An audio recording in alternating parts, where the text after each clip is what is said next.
If you don't know Marilyn Monroe's story, you might look at her from afar and think, wow, she had a great life. She was always smiling. She starred in big Hollywood movies.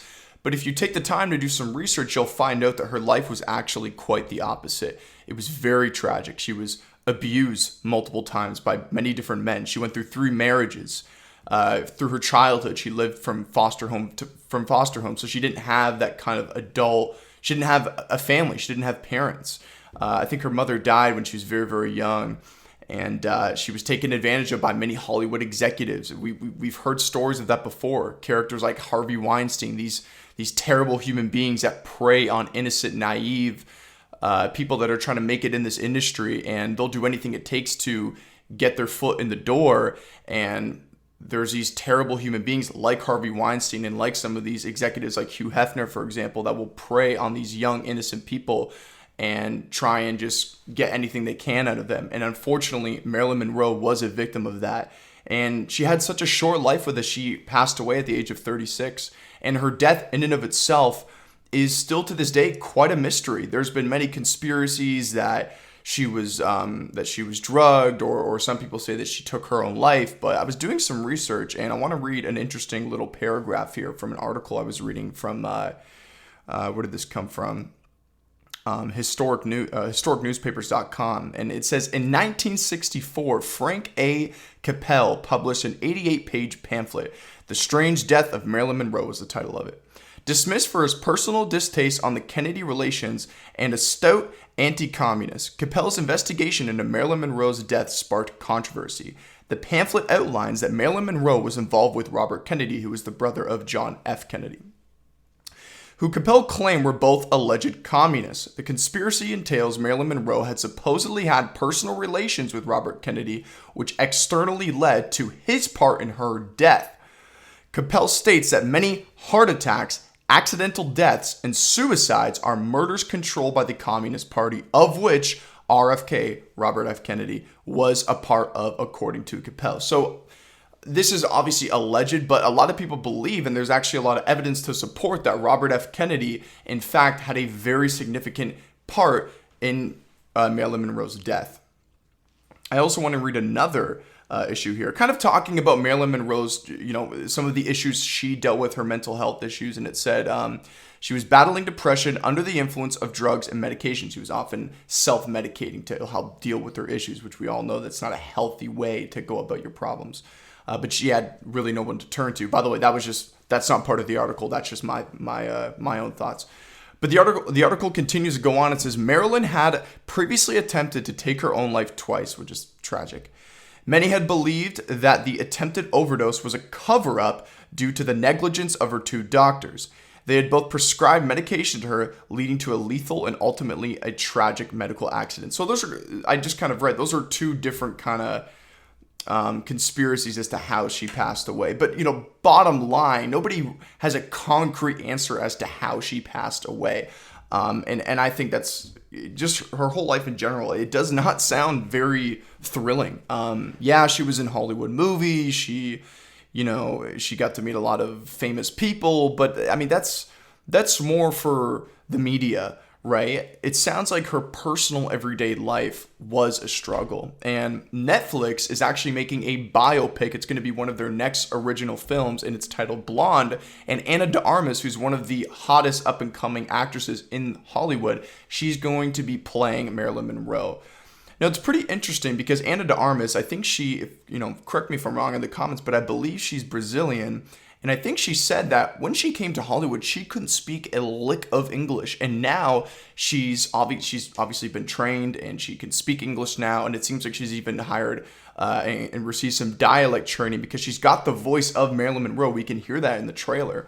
And I was very, very impressed with the trailer for the film Blonde. And obviously, as I mentioned, it's a biopic of Marilyn Monroe's life. And I'm sure it's going to deal with some heavy subject matter. In fact, I think I heard rumors that when they were editing this film, they had to remove certain scenes just because they were too dark. I don't even want to imagine, what some of those scenes could have been.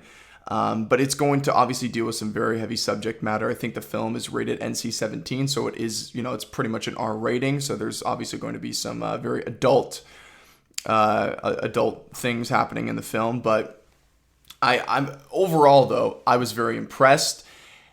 And this does not look like a Netflix original film. The quality, now, granted, I understand, I'm not trying to be reactionary. I know that it was just a short 1-minute teaser, but I'm seeing something very, very promising. It looks to be the same quality of Baz Luhrmann's film, the new one coming out, obviously his Elvis film coming out on Friday. I see very similar quality in terms of that. And one of the issues I've had with Netflix as a platform, and I've mentioned this before, is that I've been very apprehensive with a lot of their original content because I feel Netflix's priority has been on the amount of content they could produce each year rather than the quality of that content. I feel like they haven't given themselves enough time to fully flesh out these stories in these films, and we've just been getting these sort of mediocre kind of films with big stars that kind of pull us audience members in, but the films themselves, I feel like the quality has kind of suffered because of that. Now, granted, there have been some successes. Obviously, films like The Irishman, Don't Look Up, those films receive Oscar recognition. So not everything has been bad. And also, this is just my opinion. You could feel the complete opposite. You can feel that everything Netflix has done has been gold. I'll disagree with you there, but I think this film has the potential to be Netflix's best original film yet. And there's even been some rumors and reports that Netflix in the coming years is going to explore a sort of theatrical window, which they've never done that with any of their films. We've seen that with a lot of other platforms like Paramount. We've even seen that with HBO Max, most famously doing it. And they've even been exploring that. We give our films a 45-day window, which is sort of standard now in today's era of Hollywood. And then it goes back to Netflix. And I think, well, I don't believe that will happen with Blonde because I don't think they've actually reached that stage yet. I think they're still very much in negotiations of that. I think this film, Blonde, would be an incredible first film to open up with a Netflix theatrical release. Give it that, month and a half, or not even a 45-day window. That's like, yeah, I guess that's like a month and a half. Give it that 45-day window. I think that could really benefit because we do know that Netflix financially has been struggling. So I definitely think exploring that theatrical release might actually benefit the platform more than hurt it. But overall, I'm very excited, very looking forward to this film. Ana de Armas looks very much like Marilyn Monroe. As I mentioned, she has the dialect down. And honestly, I'm a sucker for these biopics, right? We often see the behind the scenes of how these celebrities were living their lives, and it's often very tragic. But then it shows how they triumph from that.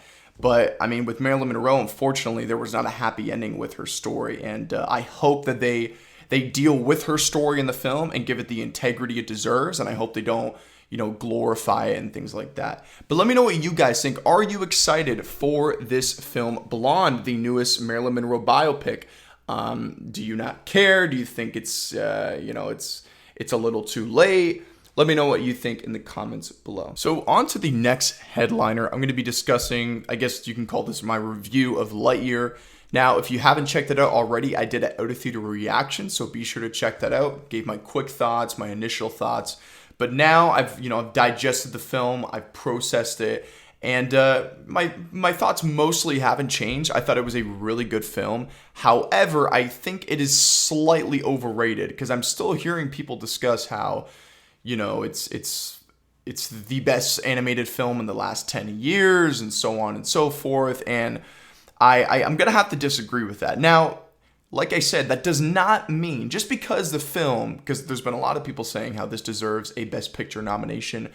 I 1000% think that is overreacting at its finest.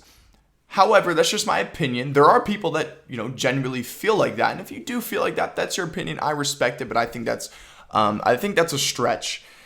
Now, the film is quite good. And one of the things I appreciated is that it didn't heavily rely on the nostalgia of people, from my generation, millennials, relying on people's nostalgia from the Toy Story films. The only reference to Toy Story is right at the beginning.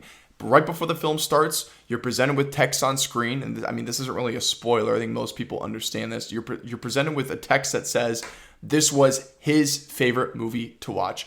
Boom, that's it. That's all it took. And that's the only reference you get to Toy Story, because this film itself isn't a Toy Story spin-off. It's not a Toy Story reboot. It's showing the story of the Buzz Lightyear toy, right? Because, Buzz Lightyear, the toy that we saw in the Toy Story films, is just the merchandise for this film that we're watching right here, Lightyear. And one of my favorite shows and podcasts to watch is the John Campea Show. I've talked about it many times on this podcast here. And one of the hosts of the show, Chris Carr, she's a voice actress, and she explains how often what will happen is that with these big budget films, whether it's a Marvel film or some other kind of film, and there's merchandising involved, it's very rare that the actors from the film will do the voice work for the toys. So it kind of makes sense that Tim Allen was the voice actor for the Buzz Lightyear toy in Toy Story, and then we have Chris Evans doing the voice of the actual character from the film. Because a lot of people were asking, why can't we see Tim Allen back? Like, it actually kind of makes sense that it's a different voice actor. It separates the toy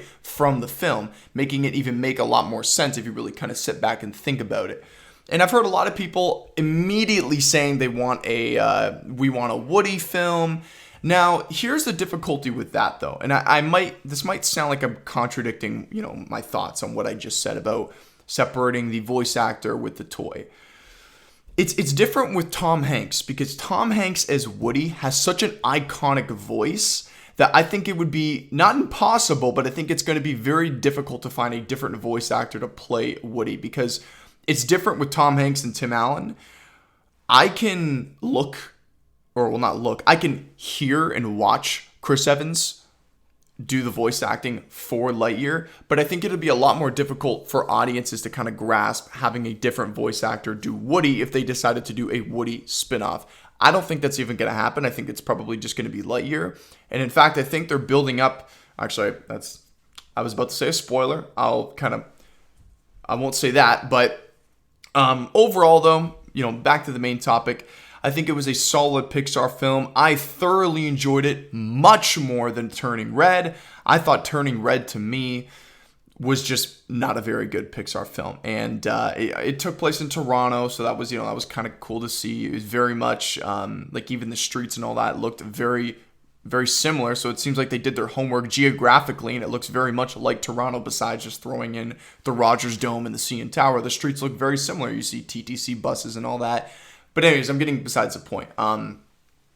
So yeah, it didn't heavily rely on nostalgia at all, which is something that a lot of these reboot spin-off films fall prey to. Even Top Gun, to a slight degree, relied a little bit too heavily on nostalgia. Now, it is worth noting, I have not seen the original, but I've seen breakdowns and videos how many scenes are often shot exactly the same in Top Gun Maverick to represent and reflect those same scenes from the first Top Gun. And, nostalgia is fine. Like, I'm a fan of nostalgia, don't get me wrong, but I think if there's just too much, I feel like the film is almost just trying to, at that point, repeat the past rather than tell an original new story while kind of, retaining certain characters from the past franchises and the past films. That's how I feel. But overall, Lightyear was a solid movie, a little bit overrated, but I personally thought it was still a pretty charming film, a very emotional film. I mentioned this in my out of theater reaction. There was a couple of scenes that I was actually choking up, and I won't say what, but because that'll be a spoiler. But watch the film and you'll know what I'm talking about. If you have seen Lightyear, let me know what you think. Did you think the film was great? Do you think it was amazing, or did you not enjoy it? Let me know in the comments below. So for the next headliner, I'm going to be discussing Kevin Feige's recent quotes in an interview where he was sharing how us fans can expect some pretty big announcements, sort of giving a little glimpse as to the direction of the MCU moving forward. And I'm very, very excited for that. Now, I'm going to read the quote from the interview that I'm talking about. This comes from Kevin McHale of Collider. And Kevin Feige said, quote, "As we're nearing the end of Phase 4, I think people will start to see where this next saga is going. I think there have been many clues already that are at least apparent to me," Kevin Feige was saying, "of where this whole saga is going, but we'll be a little bit more direct about that in the coming months to set a plan. So audiences who want to see the bigger picture can see a tiny, tiny, tiny bit more of the roadmap," Feige said. Now that right there, I think these announcements are going to shut up the people that are saying nothing is connected, Phase 4 is just filler. No, like I get it. If that's your opinion, that's your opinion. But if you're trying to state that it's fact that nothing is connected, I've talked about many times that that's just simply not correct. And the evidence is there to support it. And I think once we get these announcements of these newer projects, I think we're, as Kevin Feige said, I think we're going to get a glimpse into, okay, this is the direction that they're going. This makes sense. And then, I've talked about how, well, actually I haven't talked about this, but Disney, what is it called again? Yeah, Disney D23. That is the big event that Disney does every year, usually around September, October, and they'll announce many different projects for Pixar films, Marvel films, Star Wars films. And I think when Kevin Feige says in the coming months we can expect announcements, I think he's referring to D23. Now, as for what announcements can we expect to see, I made a little list here of different films that are potentially on the table to be announced. Some I think are almost guaranteed. Some we've even already heard of, but I think we'll even hear more details about it, whether it has to do with cast members, directors, possibly even some footage. But here's the list. Now I'm going to start with the first film on here, Avengers: Secret Wars. Now, it's on my list. However, I don't think it's likely. Now, let me tell you why. Usually, if history is an indicator, they don't ever really announce Avenger films at these Disney events. It's happened before, but it's not likely, and it hasn't happened many times before. That is something that they usually save for an event like Comic-Con, for example, one of the biggest fan nerd events out there. And I think that Secret Wars will not only be one film, but I think it will be a trilogy of films, or at the very minimum 2. So I think that's something they want to announce at a San Diego Comic-Con, for example. However, it's still possible. I give it like a 10% chance we hear something about it. They might reference that as a direction, but in terms of the names of the films, the dates of the films, I think that's an announcement they're probably going to be saving for San Diego Comic-Con. Now, these films I think are actually likely. Fantastic Four, I think that's almost a given. We've even heard rumors and reports that it was actually listed on IMDb, but it was taken down. That we've seen the actor now who's going to be playing Invisible Woman is the actress from the first season of You. I think she played the Beck character. And beyond You, I haven't really seen her in anything else, but she's a very talented performer. And they also listed briefly, as I mentioned, they took it down, but they listed the actor who's going to be playing the Human Torch.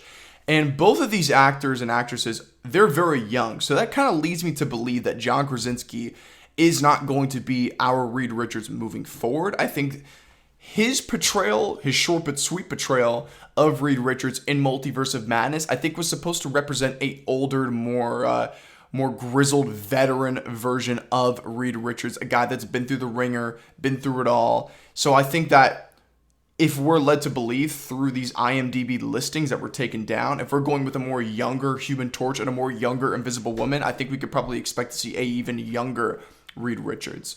So Fantastic Four, I think, is very likely. Deadpool 3, I think, is almost a given. The writers have been talking about how they've been hard at work writing this film. They've got the branding down. They've got, the general story down. So I think we could definitely expect to see a Deadpool 3 announcement. The next one, X-Men. Kevin Feige said back in 2019 at that Comic-Con, once they acquired the rights to all the Fox characters, he said he had a 5-year plan to introduce the mutants, and more specifically the X-Men. We're approaching that 5-year mark, so I think it is likely that we could see either an X-Men announcement or at the very least something related to mutants besides Deadpool, obviously, because he's a mutant. Next one I think is going to happen is the Daredevil series. I think that was reported by Variety that there is an official Deadpool series in the works. And I think we'll probably not only get an announcement officially from Marvel of the Deadpool series, but I think we'll probably get an announcement of the cast members beyond Charlie Cox, because there's been a lot of rumors that, okay, we have Charlie Cox returning to play Daredevil, but will we get the actor and actress that played Karen Page and Feige, is that his name? Feige? I can't remember, but it's Matt Murdock's best friend, the other lawyer, his lawyer partner. Is it going to be the same actors, or is it going to be different actors playing those characters? Is it going to be in the same world, or is it going to be kind of a soft reboot? I think we're going to get those answers for that. Next, I think we're we could possibly get some Ant-Man and the Wasp Quantumania footage. Now, we do know that the film's wrapped. I think they even moved up the release to even closer to now because I think the film is ahead of schedule. So I think there's definitely potential for that. And we know that Jonathan Majors as Kang the Conqueror is going to be the main protagonist of that film. So I think we might even get some, as I mentioned, maybe a first teaser of that film possibly. I believe it comes out in February, I think, of next year, right around my birthday. Either that or I think it comes out towards the summer. Next, a Nova Disney Plus series. Now, it was reported, I think, either by Variety or Deadline that is officially in the works. Now, they didn't say Disney Plus series, but they said a Nova project is in the works. But I think it's probably going to end up being a Disney Plus series. And there's even been some reports that John C. Reilly is going to reprise his role from Guardians of the Galaxy because he was a main member of the Nova Corps. And we do know that the Nova Corps was destroyed by Thanos, and I think most of the show is going to be showing that story take place. We might even see Thanos again. We'll definitely hear about him again. So yeah, Nova series, definitely think that's a possibility. My last two, a Shang-Chi sequel. We do know that Daniel Creston, I think is the name of the director. He is going to be coming back to direct not only the sequel for Shang-Chi, but also a 10 Rings series. So we might even hear something about that as well. Because, I imagine we're probably going to see that sequel for the film and even that show in Phase 5. So, and then lastly, and I think we're going to get Marvel's official announcement of the Thunderbolts show. Once again, Variety reported that the Thunderbolts film is in development. They've got their director, Jake Schreier.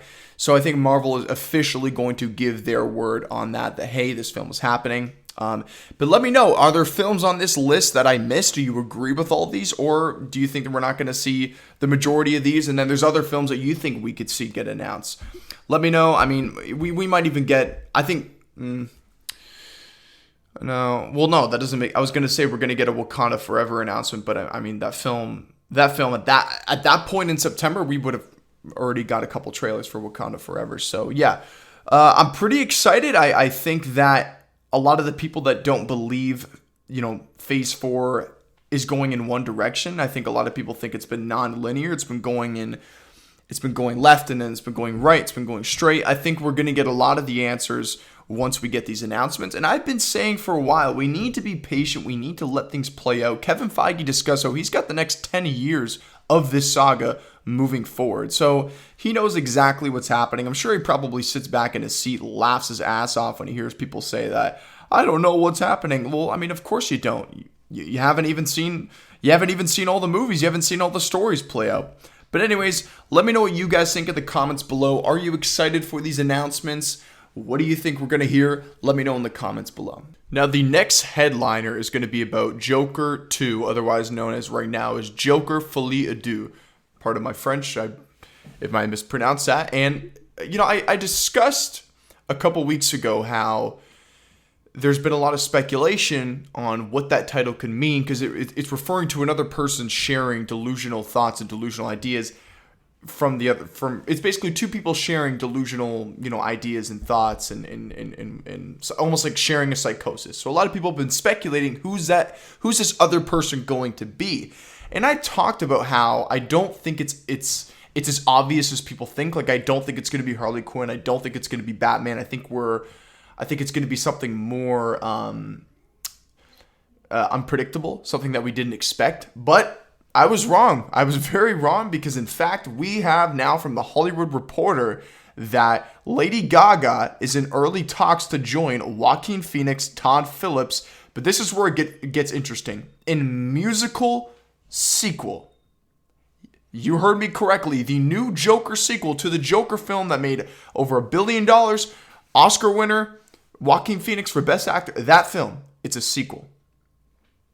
Now, let me address that for a second because I'm not one of these people that, I hear the word musical and then I just cringe. I've been coming around on musicals. I used to kind of be one of those people that wasn't the biggest fan of musicals, but last year was particularly the year that I actually really started to find enjoyment in musical films like Tick, Tick, Boom. And West Side Story, I thought West Side Story should have won Best Picture. It was one of my favorite films last year. So I am a fan of musicals. So it's not that it's not that I don't think this could be good as a musical, but I will admit I am a little bit disappointed to hear that it is a musical. Just because of what we saw with that first film. I think they should use that as a stepping stone and as a building block and build upon that. And I know that they will, but they're doing it in a direction that I can't help but feel a little bit disappointed that they're not going to continue to kind of go in that, direction that we all kind of thought they were going to do and just, continue to tell another story. And they will tell another story, but it's going to be more, it's hard to say because we haven't seen anything. I'm going to reserve judgment until we obviously see a trailer and then we see the film. So this could be really, really good. And you know what? I'm going to try to remain optimistic, but just my initial thoughts to hearing this news that it was a musical, I was a little bit disappointed to hear that. However, this could still be incredible and this could still be better than the first Joker. We have no idea, but let's get back to Lady Gaga. I want to talk about her for a second as an actor. We all know her as the musician and the performer. She's obviously won many awards, Grammys, and so on. We all know her and that sort of side of entertainment. But her as an actor, I'm a huge fan of Lady Gaga as an actor, and I'm a huge supporter of her. As far as I'm concerned, I think she's 2 for 2 right now, meaning 2 for 2 is in her performances because she was in A Star is Born, which I thought was an incredible film. Her and Bradley Cooper's chemistry was just amazing. And then I really enjoyed her in House of Gucci. And I think I enjoyed that film more than most people that I spoke to. A lot of people were disappointed in that film. I thought she was fantastic. I think her and Adam Driver were my favorite characters in the film. So as far as I'm concerned, I think Lady Gaga has had a very successful transition from the music industry to the film industry. And I think she's an incredible performer. And I have no problem with her being Harley Quinn. I'm actually a big fan of that casting. And, I talked about how I didn't expect Harley Quinn to be in this film. I think that was just almost like too much of an obvious choice. But I guess they're doing that. And if they're going to go with Lady Gaga, she's in the media right now. She's been talked about a lot. She's been very successful, as I mentioned. I think she's a great choice. So I have no problems there. The only part that I was scratching my head at a little bit was the fact that this is a musical. But like I said, I'm going to try and remain optimistic until I see some actual footage for the film. But let me know what you guys think. Do you think that this will turn out to be even better than the first? Are you a little bit apprehensive that this is a musical rather than sort of continuing with that cinematic version that we saw in the first film? Now, of course, it is going to be cinematic in this, but with a sort of different approach. And are you a fan of Lady Gaga playing Harley Quinn? Would you rather have seen another actress? Obviously, they weren't going to go with Margot Robbie because this isn't a part of the DC Cinematic Universe, if there even is a DC Cinematic Universe at this point. But let me know what you guys think in the comments below. So for the next headliner, we're going to transition from films for a little bit, and we're going to talk about the Warriors winning the NBA championship for this 2021 to 2022 NBA season. Now, first of all, Steph finally got his well overdue Finals MVP. I've talked many times to many of my friends and I think most people that I speak to about this subject agree with me, that Steph should at least already have one Finals MVP, and that one obviously being the first championship that they won. I believe Andre Iguodala had no business winning that Finals MVP. He apparently got it for his defense against LeBron, even though LeBron literally averaged damn near a triple-double while averaging over 30 points a game. I think that's absolutely ridiculous. His defensive play against LeBron. LeBron was the only thing keeping that team together, considering that Kyrie and Kevin Love were injured in that series. So I think that was utter bullshit, for lack of a better word, that Andre Iguodala got that over Steph Curry. I think Steph Curry absolutely should have 2 Finals MVPs right now. However, we have to acknowledge that he didn't. So this is his first one, and I think that's the only thing missing from his career was that Finals MVP. So now people are having discussions. Where does Steph rank all time? And I'm going to give you my list. And I'm going to give you my updated top 10 list. And I'm going to tell you where Steph Curry fits in there. But before we continue, I want to know your top 10 list. Do you think Steph is even a top 10 player? Do you think he's even top 20? I think you'd be kind of crazy to not at least have him in top 20. But let me know in the comments below. But let's get into my list here. My top 10. Number 10, I got Tim Duncan, Mr. Fundamental, 5-time champ. Number 9, I got Bill Russell, of course. He played in an era that was very far and distant, not an era that I was certainly around in. My folks, my parents weren't even alive at that time, but I can acknowledge the history and what he was able to accomplish in that time of the NBA. 11 championships. It's not something you could sneeze at. Number 8, legend Larry Bird. I love the actor that played him in the Winning Time series. I think, obviously, overall, a lot of people have said that series really did kind of glorify some of the events that happened. And I can certainly believe that, because I don't feel, while I enjoy the performance of Larry Bird in Winning Time, I feel like Larry Bird wasn't that much of an asshole. But then again, I could be wrong. So Larry Bird, 3-time champ, the last NBA player to win 3 consecutive league MVPs. He still holds that record. Nobody's beaten that yet. Number 7, I now have Steph Curry, 4-time champ, 2-time Finals MVP, the only MVP to be won unanimously. Yeah, I think unanimous MVP. And of course, now he's got that Finals MVP, 4-time champ. He's just a fantastic player. He's literally changed the game of the NBA. As big as a LeBron fan I am, and I still think he is the best player of all time. Spoiler, he's my number 1. I can even admit that we've even seen LeBron James add the 3-point shot to his game to compete with Steph Curry, because Steph Curry has changed the game and made guys that you maybe not have seen shoot threes as much earlier in their career. They've now developed at least formidable 3-point shot that at least kind of considers them a threat, so defenses have to move up. And that's why we're seeing a lot of teams now that just play 5-out. 5-out meaning 5 beyond the arc, guys that you could throw to in the corner, or even your big now, your 5-man. Most guys in the NBA, if you're going to be a center, you at least got to have some kind of 3-point shot. So, and I think that's all attributed to Steph's dominance from that area of the court. So he's literally changed the game, and he's making. We're seeing kids online that are up and coming in AAU. They're literally taking these ridiculous shots because they want to try their best to be like Steph Curry. So, of course, Steph Curry, from a cultural impact, from a fundamental standpoint, this guy has had an incredible impact on the game of basketball, and you have to recognize that. So, number 7, Steph Curry. Number 6, Magic Johnson. I think he's the only player in NBA history to win a championship as a rookie, but not only as a rookie, but he also won Finals MVP. So, what an incredible way to walk into the NBA. You win a championship and you win Finals MVP. And he was an all-star that year too. 5-time champ, of course, as we all know. Number 5, Kobe, also a 5-time champ. Rest in peace, Kobe Bryant. He's one of my favorite players to watch on my pastime. Like, when I play basketball, let me tell you, I'm not good at basketball. I'm not good at all, to be quite honest with you. But I love playing the sport just for fun. It's a nice, it's almost like my therapy. It's a great way for me to clear my head. And whenever I'm playing, I always try my best to kind of imitate the dream shake, fadeaway shot that Kobe, had. Well, he didn't create the shot. MJ had that shot, but I think Kobe kind of took that and then, made it his own. And I love watching his highlights. Number 3, let me get myself situated here. Oh, sorry. Number 4, Shaq. I think this was tough because I was swapping him and Kobe at that 5-4 spot.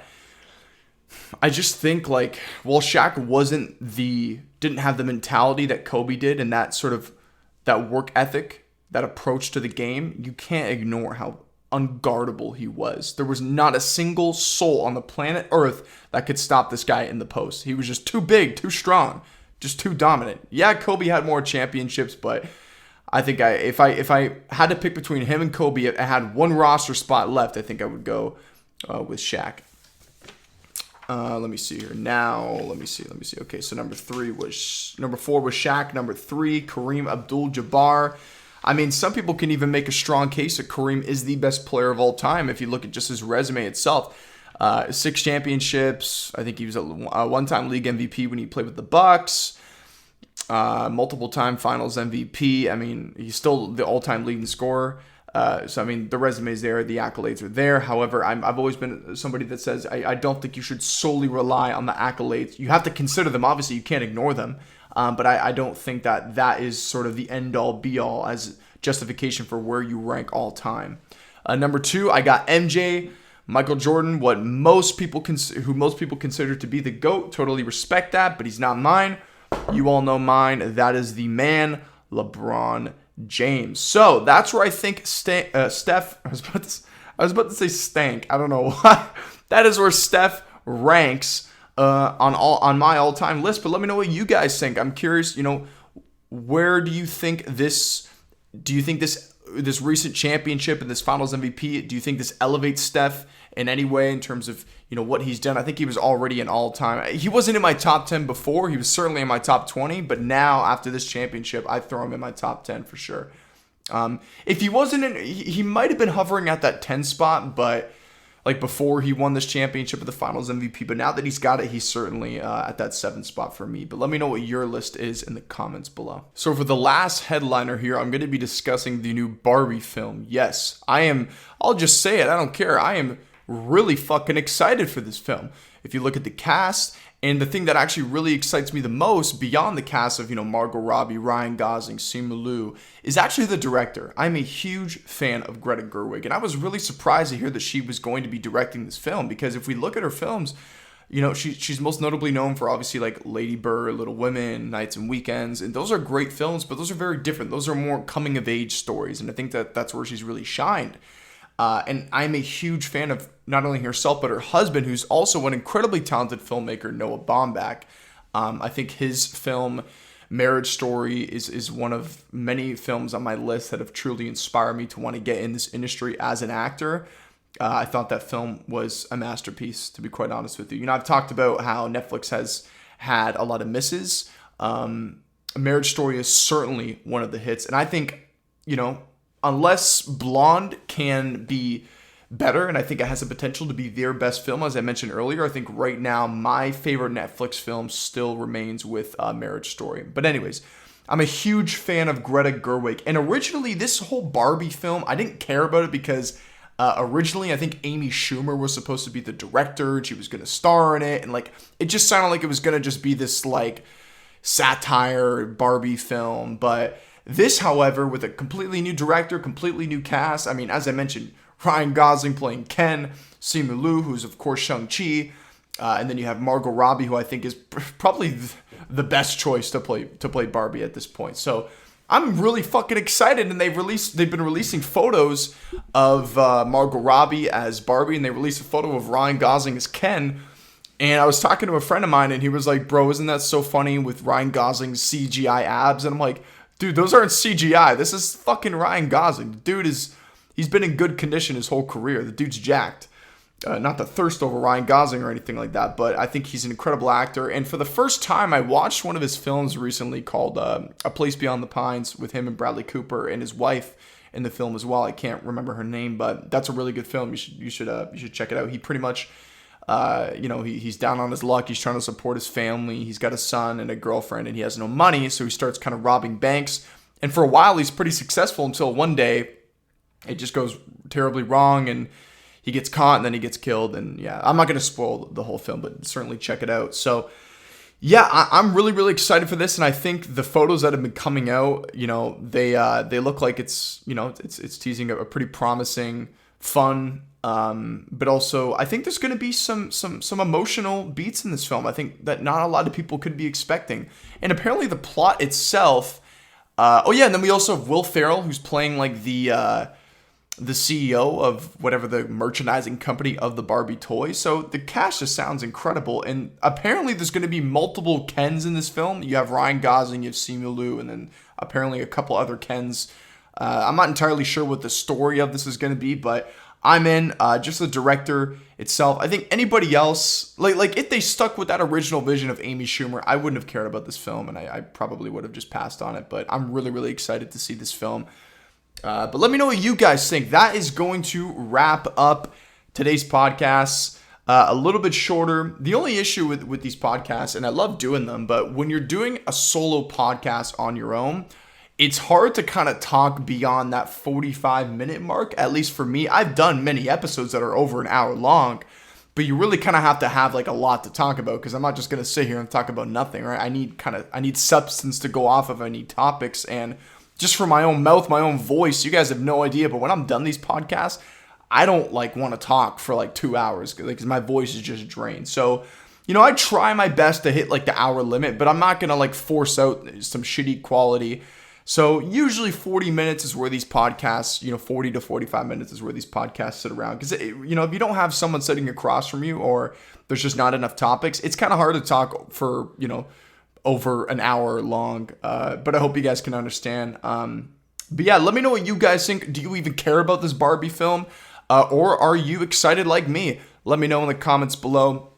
That's going to wrap up episode 31 of Unbashful. If you've stuck around for this long, I want to thank you for watching. And I also want to say, if you don't have time to sit here and watch me ramble on about movies, but you still want to listen, you can on any audio platform of your choice, whether that's iHeartRadio, Spotify, Apple Music, Amazon Music, wherever you listen to your podcast and listen to your content. You'll find me on there. You just type in Unbashful and you'll see the logo. It's a black logo with the red mic, yellow and red text saying Unbashful with the sort of volume, like white lines illustrating that I'm talking into the mic. So you'll see that there. Click follow, subscribe, and I hope everybody has a great day. I wish you happiness and everything in between. I'll see you on the next one.